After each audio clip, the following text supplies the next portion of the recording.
If your breakfast game looks like soggy cereal, you're in for a treat. Welcome to Feta Spinach Frittata heaven. Alright, let's dive in. First, crack 8 fresh eggs into a large bowl. Add a teaspoon of dried oregano, half a teaspoon each of dill, black pepper and paprika.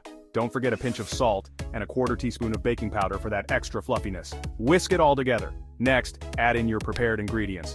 6 ounces of wrung-out thawed spinach, a finely chopped small onion, a cup of chopped parsley, 3 tablespoons of chopped mint, and 3 minced garlic cloves. Pour in a quarter cup of milk and crumble 3 to 4 ounces of fresh feta cheese. Mix it up well. Now, heat 2 tablespoons of extra virgin olive oil in a 12-inch cast iron skillet over medium-high heat. Once shimmering, pour in the egg mixture. Give the skillet a gentle shake and let it cook for about 4 minutes. Time to bake. Pop the skillet into your preheated oven at 375 degrees Fahrenheit for around 8 minutes until the top is firm. Let it rest, slice it up, and voila, you've got a delicious feta spinach frittata.